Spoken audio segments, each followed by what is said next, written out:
The midday sun reflected off the glass facade of one of Norfolk's most prestigious business centers, where Anna Campbell was finishing her presentation of a new line of drugs in the conference room of Northland Medical, a pharmaceutical company, on the 20th floor.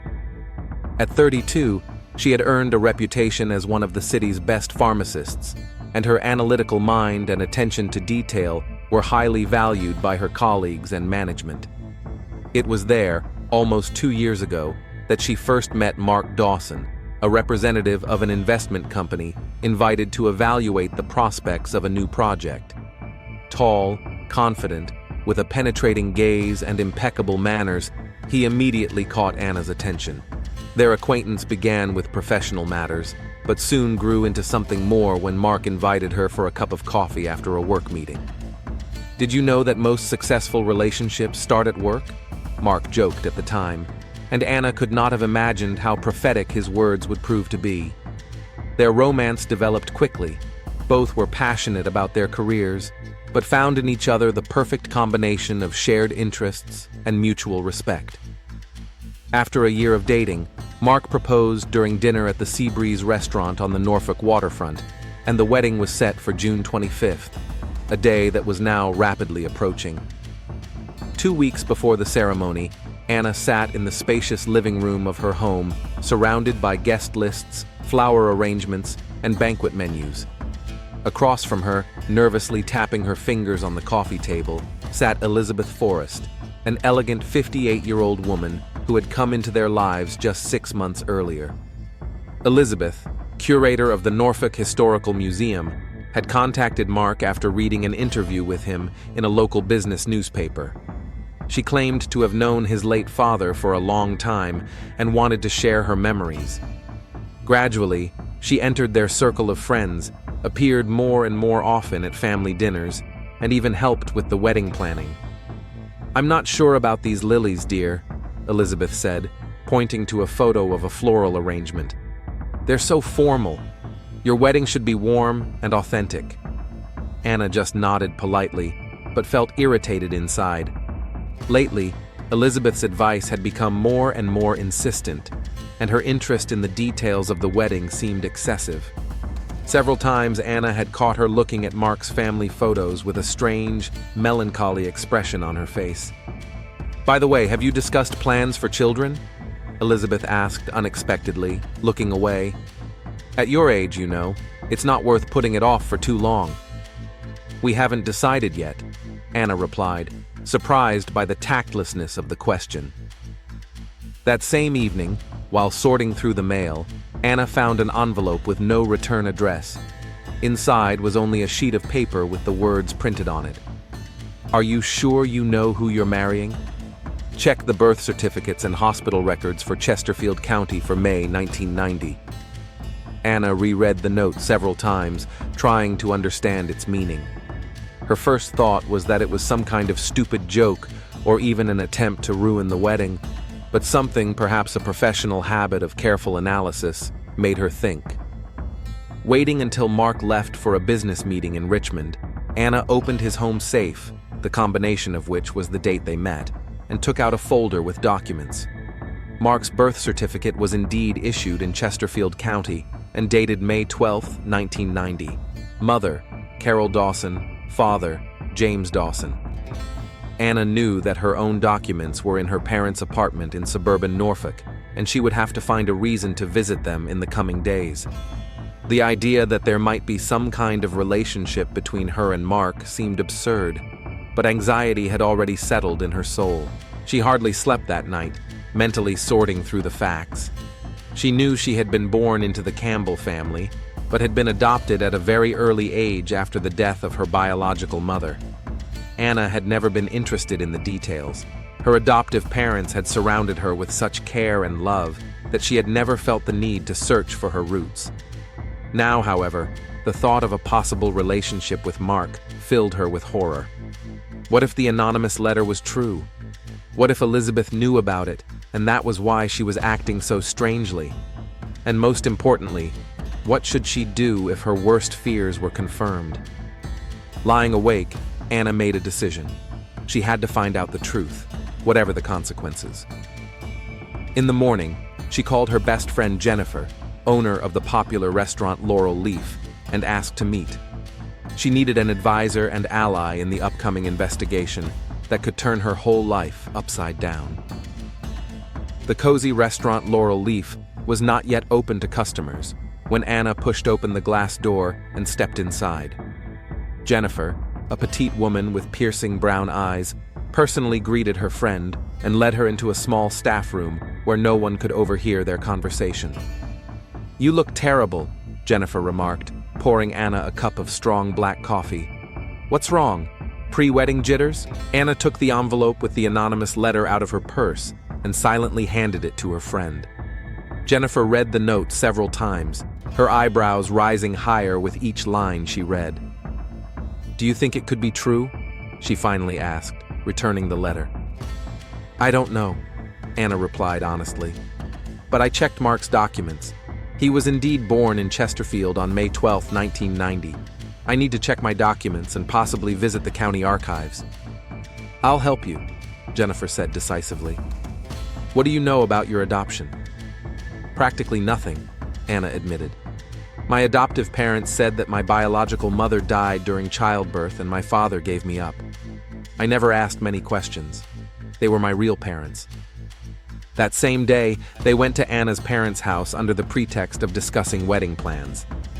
While Jennifer distracted Mrs. Campbell with talk of flower arrangements, Anna slipped into her father's study and found a safe hidden behind a painting. It took her 3 tries to remember the combination: her father's birthday, who had opened the safe for her many years ago to show her the family jewels. Inside, she found several folders with documents. In one of them was her birth certificate and adoption papers. With her heart pounding, Anna scanned the lines. Place of birth: Chesterfield County Hospital, May 18, 1990. Mother's name: Elizabeth Forrest. Father's name: not specified. Anna felt the ground slip away beneath her feet. Elizabeth Forrest was the woman who had recently entered their lives, the one who had behaved so strangely and shown such unusual interest in her and Mark's relationship. Anna photographed the documents and hurried back to the living room, where Jennifer was waiting for her. In the car, parked 2 blocks from the house, Anna showed the photos to her friend. "My God," Jennifer whispered. That means Elizabeth is my biological mother, not just a casual acquaintance." Anna's voice trembled. "But that doesn't prove a relationship with Mark. We need more information." Over the next few days, Jennifer used her connections in the city administration to gain access to the Chesterfield County Hospital archives. While Anna was busy at work and continuing to prepare for the wedding, Jennifer gathered information. Mark noticed a change in his fiancée's behavior. One evening, as they were dining at their favorite restaurant, he put down his fork and looked intently at Anna. "What's going on?" he asked directly. "You've been avoiding me, you're constantly distracted, and yesterday I noticed you flinched when I took your hand." "It's just wedding stress," Anna tried to joke, but Mark didn't smile. "It's not just that," he insisted. "You're hiding something from me. Is it work-related? Or have you changed your mind about marrying me?" Anna felt a pang of guilt. She loved Mark, but she couldn't tell him about her suspicions without having the full picture. "Of course not." She found the strength to smile. "It's just a lot to take in. Give me some time, okay?" The tension between them remained, but Mark seemed to accept her explanation. For now. The next day, Jennifer handed Anna a folder with the results of her investigation.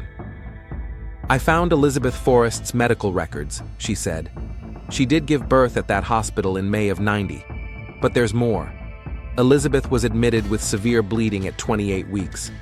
The doctors performed an emergency C-section, and Anna, the records indicate that it was twins."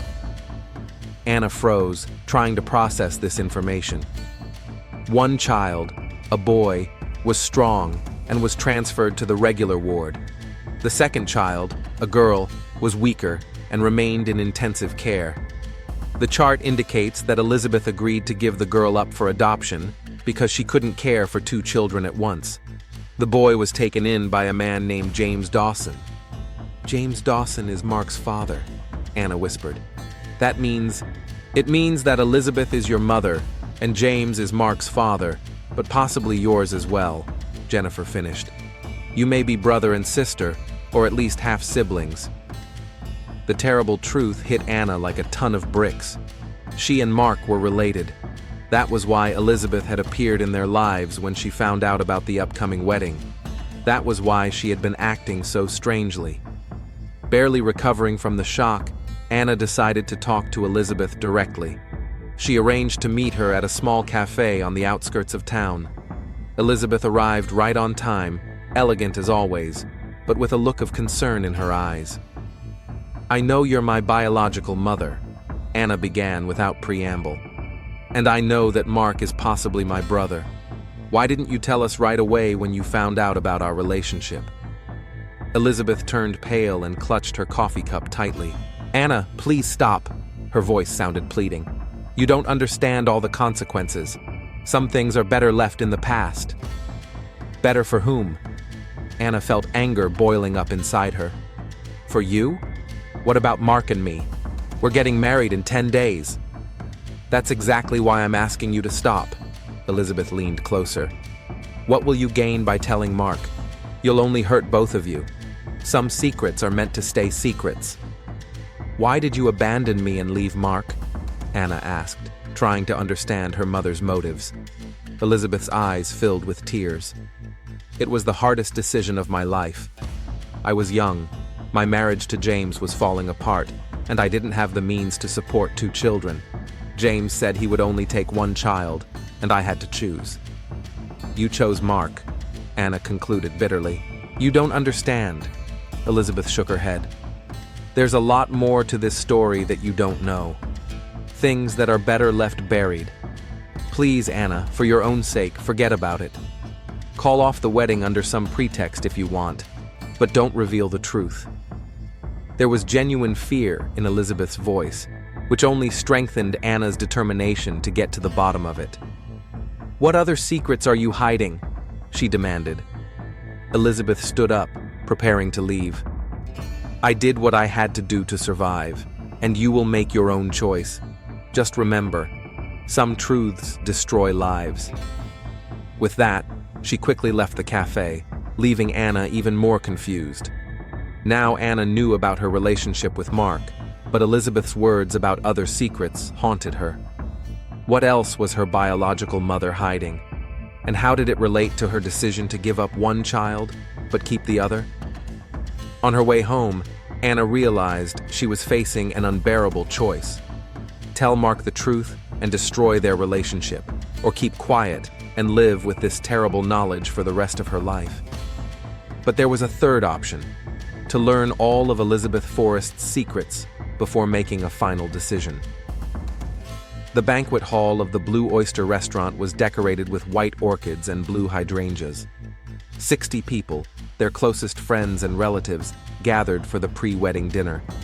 Tomorrow, the celebration was to take place, to which 200 guests were invited. Anna sat next to Mark at the center table, smiling mechanically and responding to congratulations, but her thoughts were far away.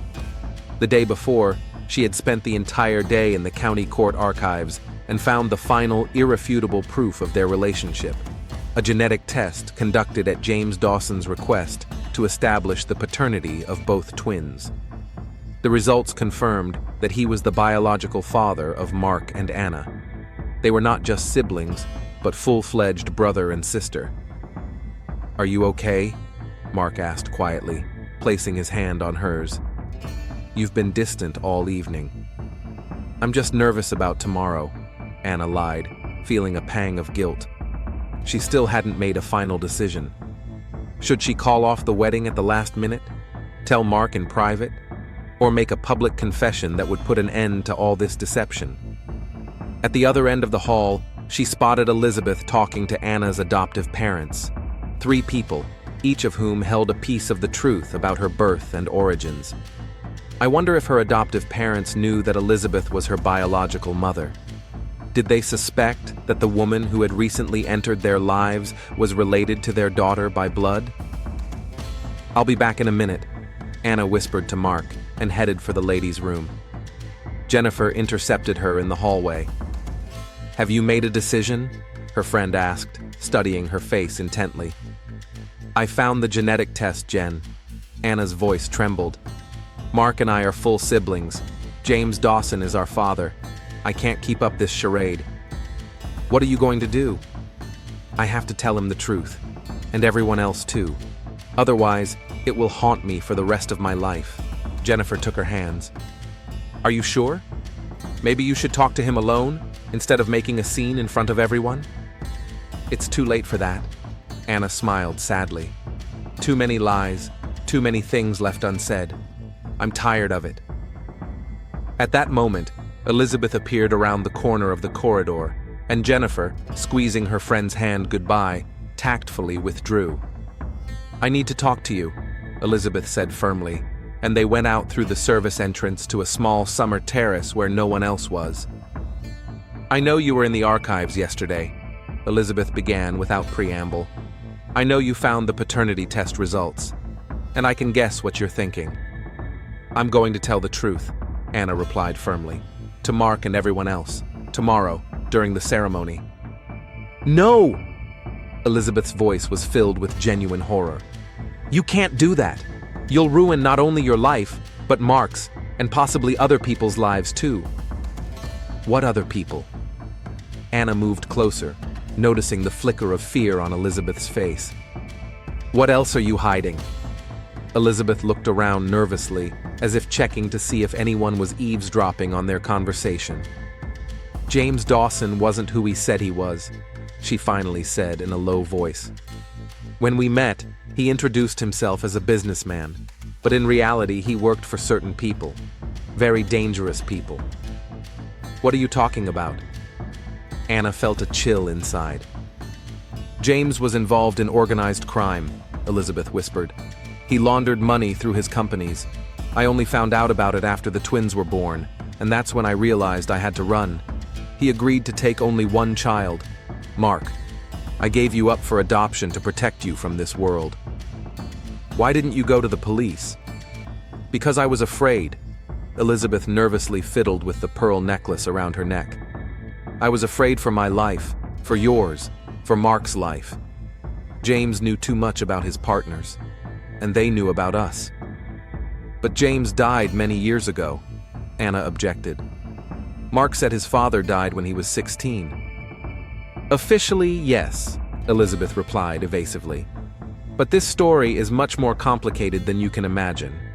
Believe me, there are people who have a vested interest in keeping things as they are. People who are still watching me and Mark.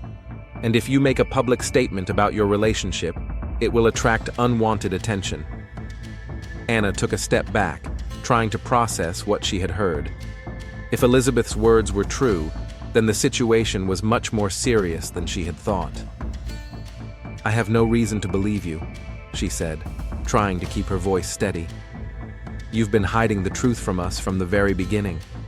Why should I believe this story about criminal connections? Because I'm trying to protect you both, Elizabeth said, tears welling up in her eyes. I've made many mistakes, but everything I'm doing now is for your safety. Please, Anna, don't do this.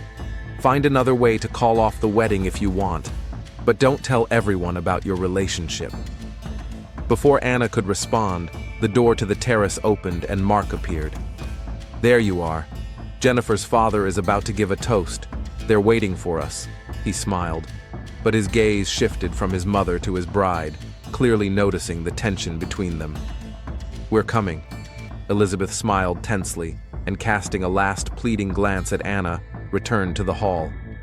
When they were alone, Mark took Anna's hands. What's going on between you and Elizabeth? I've noticed you both acting strange lately. Anna looked into his face, the face of the man she had fallen in love with, not knowing that the same blood flowed through his veins as hers. Her brother, who had become her fiancé, a loved one with whom she was going to spend her life in a completely different capacity. Mark, She took a deep breath. Now, looking into his eyes, she couldn't bring herself to tell the truth. I'll tell you everything tomorrow. I promise. Returning to dinner, Anna noticed Jennifer watching her intently. After dessert, her friend took her aside. I overheard part of your conversation with Elizabeth, she admitted. Are you really going to make a public announcement during the ceremony? Anna nodded silently. Are you sure this is the right thing to do? Maybe you should talk to Mark alone first. I tried, Anna smiled bitterly, but every time something stops me, and tomorrow there will be no turning back. I have to tell the truth, the whole truth, before we say our vows. Jennifer looked concerned. What about what Elizabeth said? About the possible danger? I don't know whether to believe her or not, Anna admitted. But I can't live a lie, Jen. I just can't. When dinner was over and the guests began to leave, Anna noticed Elizabeth standing in the corner of the hall, talking nervously on the phone. Her face looked troubled, and she kept looking around, as if afraid that someone might overhear her conversation. After saying goodbye to Mark, who had gone to see off his college friends, Anna quietly followed Elizabeth. She left through the main entrance and got into a taxi. Anna quickly caught another taxi and asked the driver to follow the first car. Elizabeth arrived at her home, a small but elegant mansion in a quiet neighborhood in Norfolk. Anna asked the taxi driver to stop a block away from the house and began to watch. 15 minutes later, a black sedan pulled up to the house. A tall man in a dark coat got out, but Anna couldn't see his face. Elizabeth opened the door, clearly expecting a visitor, and let the stranger in. Anna moved closer and peered cautiously into the living room window. Elizabeth and the man were talking intently about something. At one point, Elizabeth jumped up, gesturing emotionally, and the man grabbed her arm, forcing her to sit down. Even from where she was standing, Anna could see that her biological mother was frightened. Anna's phone vibrated. It was Jennifer calling. Where are you? Her friend's voice sounded alarmed. Mark is looking for you. I'm at Elizabeth's house, Anna whispered. It seems she's having some problems. A man came to see her, and they're arguing. Anna, get out of there immediately, Jennifer's voice sounded alarmed. If what Elizabeth said about criminal connections is true, you shouldn't get involved. At that moment, the man in the house turned around, and the light fell on his face. Anna gasped in surprise. The man looked uncannily like Mark, the same facial features, the same posture. My God, she whispered into the phone. I think I just saw a ghost. This man looks exactly like... She didn't finish her sentence. The man suddenly turned around and looked straight at the window, as if sensing her presence. Anna recoiled and rushed away, hearing the door of the house open. Anna? Anna, what's going on? Jennifer's voice sounded alarmed, but Anna couldn't answer, focusing on getting away from Elizabeth's house as quickly as possible. Only when she was in a taxi and had given the driver the address of her apartment did she put the phone back to her ear. I think I just saw James Dawson, she said, her voice trembling. The man who should have been dead for almost 20 years. The ballroom of the Norfolk Royal Hotel was decorated with exquisite elegance. White and blue flowers, crystal candlesticks, silk ribbons, everything created the atmosphere of a fairy tale celebration. 200 guests, dressed in suits and evening gowns, filled the spacious room, chatting as they waited for the ceremony to begin. Mark stood on a low podium in the center of the hall, wearing an impeccably tailored tuxedo. His friends, the groomsmen, stood next to him. Mark looked both excited and happy, periodically adjusting his boutonniere and exchanging jokes with his friends. In the small bridal room, Anna sat in front of the mirror, looking at her reflection. A white dress with hand embroidery, a veil secured with a tiara of small diamonds. She looked flawless, but her eyes betrayed her inner struggle.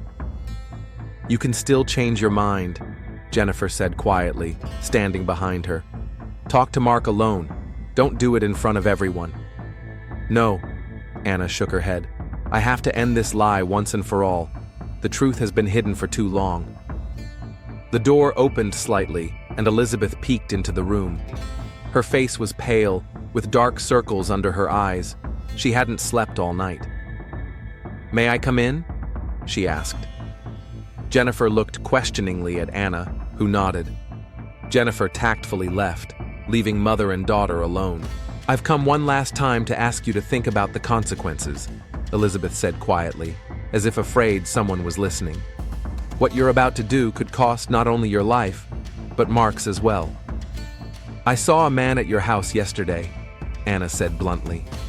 "He looks remarkably like the photos of James Dawson I saw at Mark's house. Who was he?" Elizabeth clasped her hands nervously. "It doesn't matter. What matters is that there are people who have a vested interest in keeping the past buried. If you make a public statement, they will perceive it as a threat." "Why should I believe you?" Anna stood up and approached Elizabeth. "You abandoned me, gave me away to strangers, and now you show up and demand that I trust you?" "Because I'm your mother," Elizabeth's voice trembled. "And despite everything, I love you, and Mark too. Please, Anna, if not for me, then for him. Don't do this." "I have to go." Anna took the bouquet from the table. "The ceremony is starting." Elizabeth wanted to add something, but at that moment Jennifer returned to the room, accompanied by Anna's father, who was to walk her down the aisle. Music filled the ballroom. The guests stood up, turning toward the doors, waiting for the bride to appear. Anna walked slowly down the aisle on the arm of her stepfather. She smiled, but inside she felt a growing tension. With each step, she was getting closer to the moment of truth. Mark was waiting for her at the altar, his eyes shining with happiness. When Anna approached him, he took her hands and asked quietly, "Are you okay?" She nodded silently. The priest began the ceremony, his words about love and fidelity sounding like a distant fog to Anna. She noticed Elizabeth sitting in the front row on Mark's side, her face tense, her eyes pleading. In the third row, Jennifer nervously fiddled with the ceremony program. When it was time for the vows, the priest asked Mark to repeat the words after him. Mark spoke confidently, looking Anna straight in the eye. "I, Mark Dawson, take you, Anna Campbell, to be my lawful wife." Then the priest turned to Anna. "And now you, Anna." Anna took a deep breath. The moment had arrived. Instead of repeating the vows, she addressed everyone present. "I cannot say these vows." Her voice, though trembling, was clearly audible in the complete silence of the hall. "I cannot, because I must tell the truth." A whisper ran through the guests. Mark looked at her in bewilderment. "Anna, what's going on?" he asked quietly. Anna knelt down, still holding Mark's hands in hers. "Mark, I have to tell you and everyone here something I recently found out myself." She paused, gathering her strength. "We can't get married because you're my brother. We're children of the same mother." A dead silence fell over the room. Mark froze, his face turning pale. "What?" he gasped. "Is this some kind of joke?" "No," Anna shook her head. "Elizabeth Forrest is my biological mother, and yours too. I was adopted, and you were raised by our father. We are brother and sister, Mark. Blood brother and sister." Mark's eyes widened in shock. He looked at Elizabeth, who was sitting with her face covered by her hands. The guests began to whisper. Someone gasped in surprise. "Elizabeth?" Mark's voice sounded unnatural. "Is it true?" Elizabeth slowly rose from her seat, her face pale and contorted with fear. She took a step forward, but didn't have time to say anything. At that moment, a deafening shot rang out. Anna flinched, and a red stain spread across her white dress in the chest area. Her eyes, wide open in shock, met Mark's before she fell to the floor. "Anna!" Mark cried, rushing to her. Chaos reigned in the hall. Women screamed, men ducked, some rushed to the exits. Elizabeth froze in place, her hands pressed to her mouth, her eyes filled with horror. Jennifer was the first to recover and dialed the emergency number. "Norfolk Royal Hotel, ballroom. A woman has been shot. We need an ambulance and the police." Mark held Anna in his arms, her white dress quickly staining with blood. Anna's face was pale, her eyes glazed over. "Hang in there, my love. Help is on the way," he whispered, though tears streamed down his face, and it was clear that he understood that help was no longer needed. The bullet had hit her right in the heart. Anna tried to say something, her lips moved, but a thin stream of blood flowed from her mouth, and she fell silent. Mark held her close, rocking back and forth, ignoring the blood staining his tuxedo. The police and ambulance arrived 7 minutes later, but Anna Campbell was already dead. Paramedics pronounced her dead at the scene. Detective Alex Ramirez, a tall Latino with attentive eyes, examined the scene. He ordered the entire hall to be cordoned off and no one to be allowed out. "Gunshot wound to the heart, death was instantaneous," the medical examiner told him. The shot was fired from a small caliber firearm, presumably a pistol. The bullet went through. Ramirez nodded and began to examine the room. His attention was drawn to the open door to the second-tier balcony, which offered a direct view of where the bride and groom were standing. "Check the balcony," he ordered his team. The shooter was probably there. On the balcony, forensic experts found a 9mm pistol shell casing and a black glove. None of the guests admitted to going up to the balcony during the ceremony. "Who had access to the balcony?" Ramirez asked the hotel manager. "It was closed to guests," he replied nervously. "Only staff could go up there." "Check all the employees who worked today," the detective ordered, "and have them send the surveillance camera recordings." Returning to the main hall, Ramirez addressed those present. "I am Detective Alex Ramirez, Homicide Division. A serious crime has been committed, and no one will leave this room until we have questioned all the witnesses. Please remain calm and cooperate with the police." He set up a separate room for questioning and began with the key figures. First was Mark, who had been torn away from Anna's body with difficulty. He sat across from the detective, still in his blood-stained tuxedo, his eyes vacant. "Mr. Dawson, I understand that you are in shock, but I need to ask you a few questions," Ramirez began gently. "What exactly happened before the shot?" She said we were brother and sister." Mark's voice sounded mechanical. "That Elizabeth was our mother. I don't understand. I don't understand how that's possible." "Did you know anything about this before?" "No." Mark looked up. "That's absurd. My father never told me I had a sister, and Elizabeth, she only came into our lives 6 months ago." "When exactly and how did she contact you?" "She wrote to me after an interview in a business magazine. She said she knew my father and wanted to share her memories. I didn't see anything strange in that." The detective took notes. "How did Miss Campbell behave in the last few days before the wedding?" "Strangely," Mark admitted. "She was distracted, distant. I thought it was pre-wedding stress." Next was Elizabeth Forrest. She sat upright, her hands folded on her lap, trembling slightly. "Miss Forrest, is it true what Anna said? Are you the biological mother of both of them?" Ramirez asked directly. Elizabeth was silent for a long time, as if weighing the pros and cons, then said quietly, "Yes, it's true." "Why did you hide it?" "It's a complicated story," she swallowed nervously. "I was afraid." "Of what exactly?"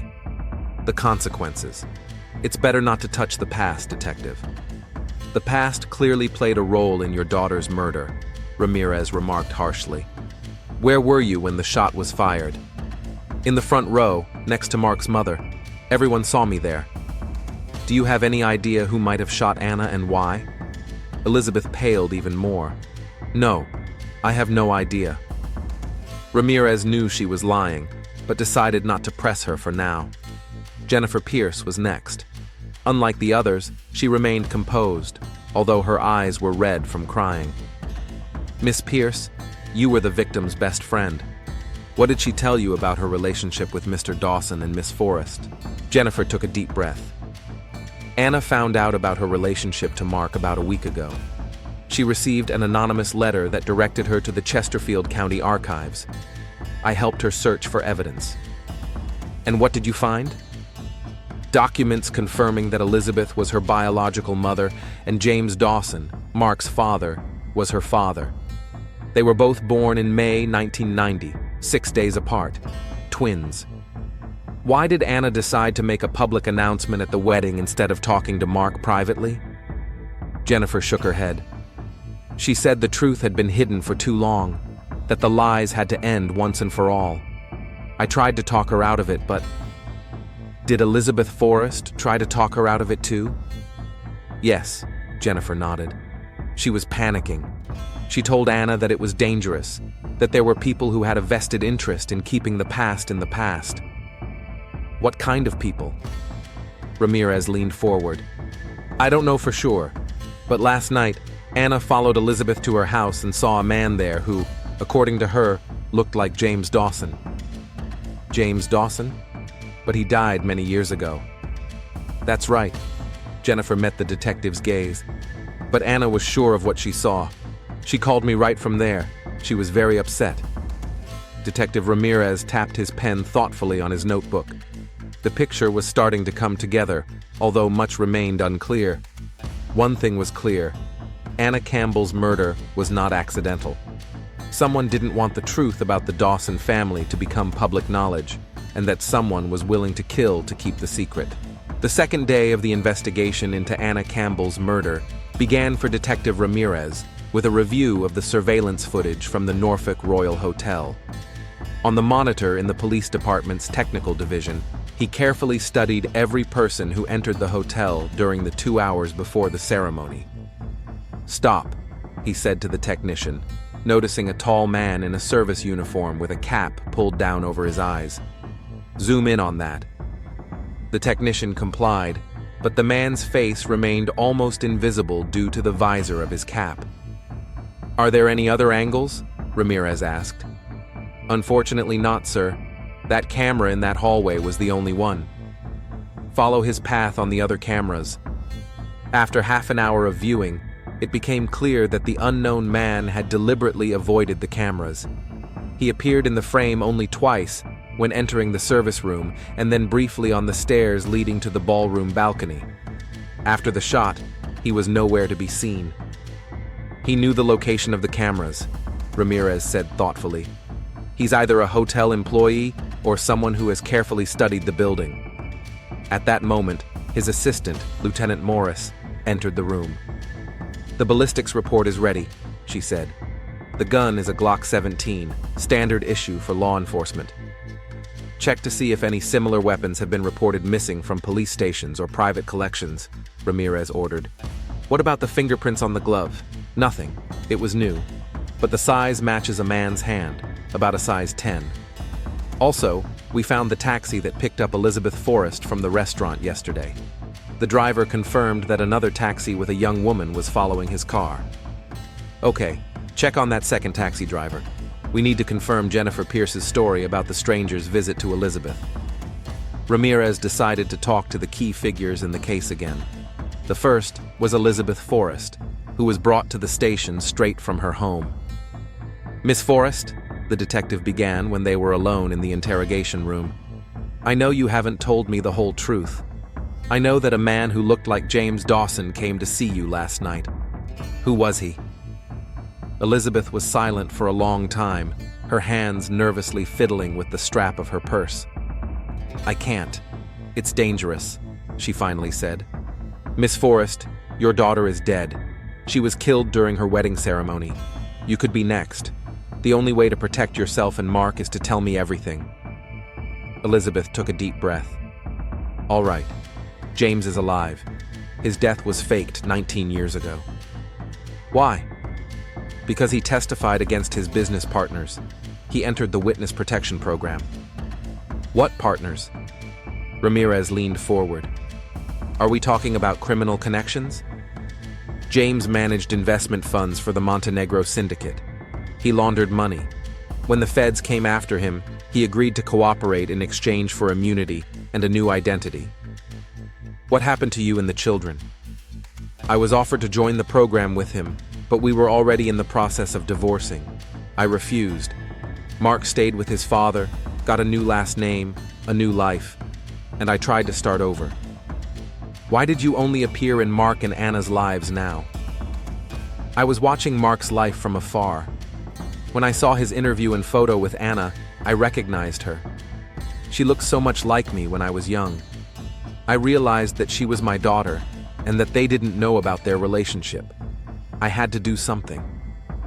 Did you send Anna an anonymous letter? Ramirez asked bluntly. No, Elizabeth exclaimed. I wanted to get closer to them gradually, to find a way to gently tell them the truth. That letter ruined everything. If not you, then who? I don't know. Maybe James. He showed up here 3 months ago and said the witness protection program was closed because all the key figures in the syndicate were either dead or in prison. He wanted to rebuild his relationship with his son, but didn't know how to approach him after so many years. Do you think James could have killed Anna? Elizabeth paled. No, I don't think so. He was against going public, afraid it would draw attention to him and Mark. But kill his own daughter? No. Next was Mark. He looked haggard, his eyes red from lack of sleep. Mr. Dawson, I want you to tell me everything you remember about your father and his work. I don't know much, Mark replied wearily. After my mother died when I was 7, we moved around a lot. My father said it was because of his work. He was a financial advisor. Then, when I turned 16, there was a car accident. I was told that my father had died. Who told you? His colleague, Mr. Bennett. He became my guardian until I came of age. And you never doubted your father's death?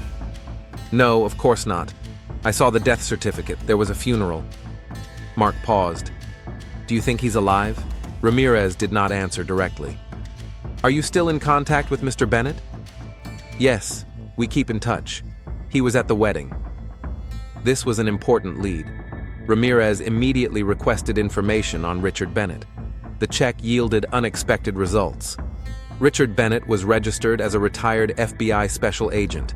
He had worked in the organized crime division and participated in an operation against the Montenegro syndicate 20 years ago. "We've found our federal agent," Ramirez muttered as he studied Bennett's file. "Now we need to find him." Bennett was found in a small motel on the outskirts of Norfolk. When Ramirez and 2 officers knocked on his door, he opened it almost immediately, as if he had been expecting them. "Detective Ramirez, Norfolk Police," Ramirez introduced himself. "I need to ask you some questions about the murder of Anna Campbell." "I knew you would come," Bennett replied calmly, a tall, graying man with a military bearing. "Come in." The room was neat and clean. Bennett gestured for the detective to sit down. "You were an FBI agent," Ramirez began, "and you were involved in the case against the Montenegro syndicate. James Dawson was your informant." "Yes," Bennett replied simply, "and I arranged for him to enter the witness protection program. I became his son's guardian." "Is James Dawson alive?" "Yes. He left the program 6 months ago when the last of the syndicate bosses died in prison." "Is he in Norfolk?" "He was, until yesterday." "Where is he now?" "I don't know. He disappeared after the shooting." Ramirez leaned forward. "Do you think he killed Anna?" Bennett shook his head. "No. James loved his daughter, even without knowing her. He wanted to rebuild his relationship with both of his children, but he was afraid that the truth about his past would ruin their lives, especially Mark's. Then who shot Anna? And who sent her the anonymous letter?" "I sent the letter," Bennett replied calmly. "I found out that Elizabeth had appeared in their lives and realized that the truth would soon come out. I wanted Anna to know about her relationship with Mark before the wedding to avoid a public scandal. But why anonymously? Why not talk to her directly? Because I didn't want her to find out about the witness protection program and the real reasons for James's disappearance. The less she knew, the safer she would be. At least, that's what I thought." Bennett's words sounded logical, but something in his story didn't add up. "Do you have a weapon, Mr. Bennett?" Ramirez asked. "A service Glock. I always carry it with me." "May I see it?" Without hesitation, Bennett took the pistol from its shoulder holster and placed it on the table. "Do you mind if our experts examine it?" "Not at all. But I'm afraid I have to disappoint you. It hasn't been fired in several months." Ramirez nodded to one of the officers, who took the weapon. "Where were you during the ceremony?" "In the main hall, with the other guests. Dozens of people saw me. And after the shot, I was trying to find the shooter, like everyone else." At that moment, Ramirez's phone rang. It was the result of checking the CCTV footage from buildings near the hotel. One of them had captured a man quickly leaving the hotel through a back door shortly after the shot. His profile was clearly visible in the footage. "Thank you for your cooperation, Mr. Bennett," Ramirez said, standing up. "Stay in town. You may be needed for further questioning." Leaving the motel, the detective turned to his assistant. "Find Jennifer Pierce and bring her to the station. I suspect she hasn't told us everything." At the station, Ramirez carefully studied the new surveillance footage. The man in the recording definitely resembled Mark Dawson, only older. It could have been James, but something about his gait, his mannerisms, seemed familiar for another reason. Jennifer Pierce was brought to the station an hour later. She looked distressed. "Miss Pierce," Ramirez began, "I want you to look at this footage and tell me if you recognize this man." Jennifer nodded nervously and looked at the screen. Her face changed, her eyes widened. "I'm not sure," she muttered. "Miss Pierce, is this the same man Anna saw at Elizabeth's house the day before the wedding?" Jennifer was silent, clearly struggling with herself. "Miss Pierce, Anna was your best friend. Her killer must be held accountable." "Yes," Jennifer finally exhaled. "It's him. But it can't be him. I saw him in the main hall when the shot was fired." "Who exactly did you see?" "Richard Bennett." All the pieces of the puzzle finally fell into place. Bennett was arrested that same day. Forensic tests confirmed that the bullet that killed Anna was fired from his gun, despite the replaced barrel. A hotel staff uniform and a cap, captured on surveillance cameras, were found in his room. Bennett remained calm during questioning. "Why?" Ramirez asked. "Why did you kill Anna Campbell?" "Because she was going to ruin everything," Bennett replied. "Not just her life and Mark's life, but my career too. If the truth about James Dawson had become public knowledge, questions would have arisen about the witness protection program, my role in it, and the missing money." "The missing money?" "James wasn't just an informant. He gave us millions of dollars from the Montenegro syndicate. Officially, all that money was confiscated, but unofficially, James and I made our own arrangement." "You stole money from the evidence." "Redistributed it," Bennett corrected. "James got a new life, I got a secure retirement. Everyone was happy until Anna started digging into the past. And you decided to kill her, in cold blood, in front of 200 witnesses. I figured that when I confessed, everyone would be in shock and no one would notice where the shot came from. Then I could have blamed one of the former syndicate members who were thirsty for revenge." Bennett confessed to everything and was sentenced to life imprisonment without the possibility of parole. James Dawson was never found. Elizabeth Forrest moved to another city, unable to cope with the media attention and the weight of what had happened. Mark Dawson stayed in Norfolk. Sometimes he would visit Anna's grave, leave white roses, and sit there for a long time, talking to the sister he had known for so little time as his beloved. Jennifer Pierce opened a new restaurant and named it Anna, in memory of her friend. On the wall in the main hall hung a portrait of a smiling woman in a white dress. Not a wedding dress, but a simple summer dress in which Anna once said she felt truly happy.